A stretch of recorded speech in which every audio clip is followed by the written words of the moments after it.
A time span takes date and time math to the next level, making it easy to determine elapsed time. So the time span structure provides several properties that you can use to determine various components of a date or time.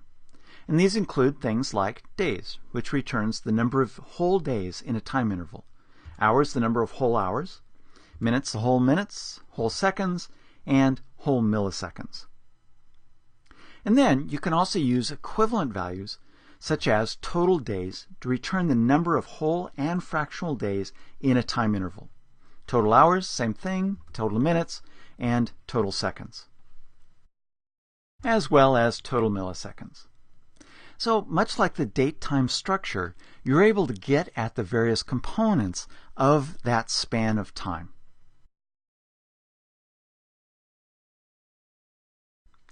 This code sample determines how many seconds remain in the current minute, how many minutes remain in the current hour, and how many hours remain in the current day. Alright, so there's a lot going on here, but it's using both the datetime object as well as the time span object in order to calculate the amount of time between a couple of date-time objects. Okay, so first thing it does is it determines what the current date and time is, and it stores that in right now. Now, it's important to understand that this is going to be the date and time when that statement executes.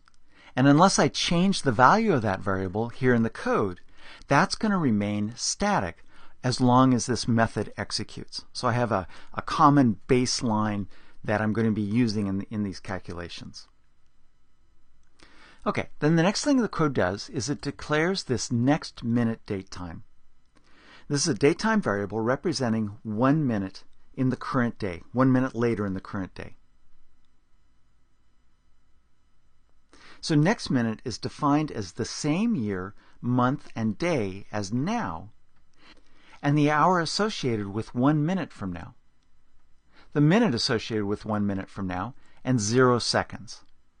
Okay, so the way this works is I'm newing up a datetime object, I'm passing in the current year, the current month, the current day, and then I'm adding 1 minute, what the current hour is.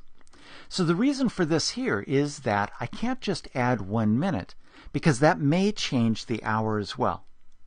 So I'm taking the current time, adding 1 minute to it, and then grabbing the hour at that point.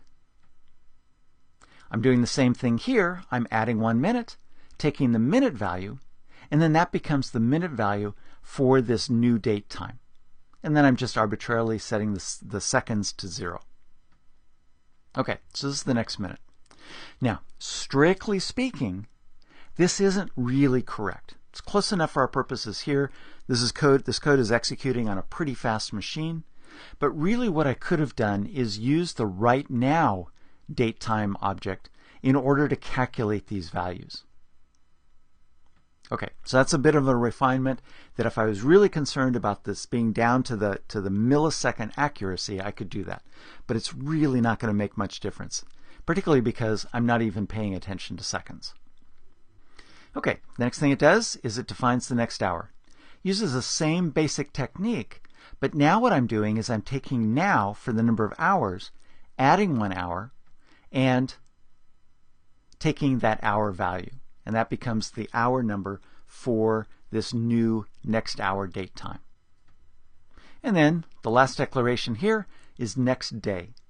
This is a datetime variable representing the next day, tomorrow. The code defines next day as the same year and month as now, and 1 day later than now, and 0 hours, 0 minutes, and 0 seconds. Okay, so at this point, I've got a total of 4 datetime values that I can use to calculate time spans. So the code displays what the current time is, date and time is.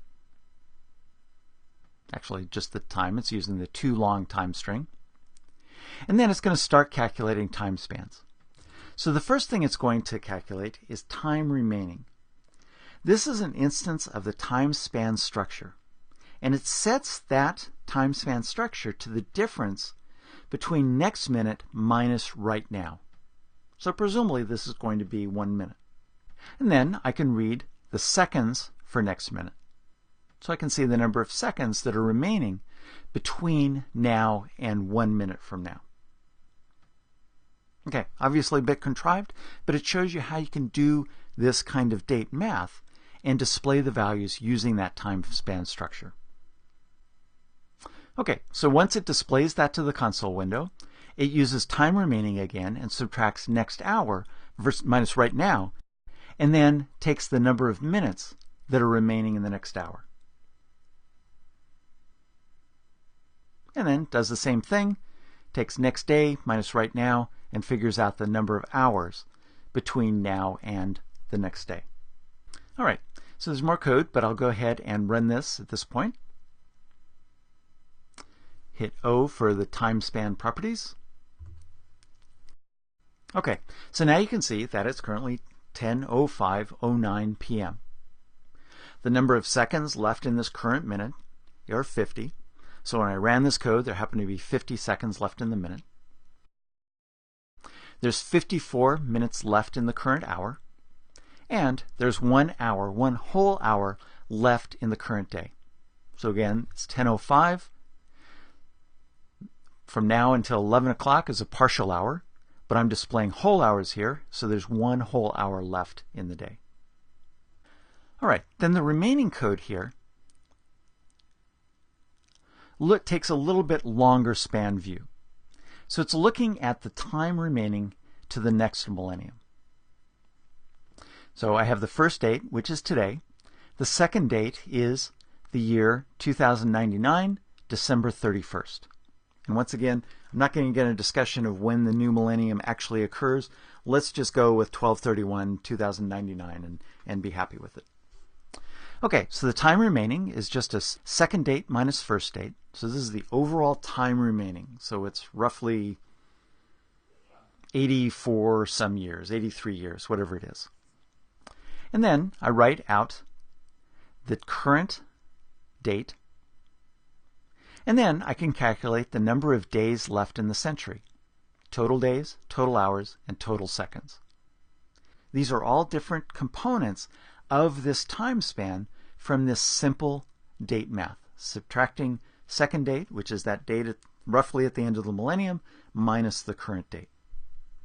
So if I go back to the results, you can see that once again, today is 1/18/2016. There's 30,663 days left in the century.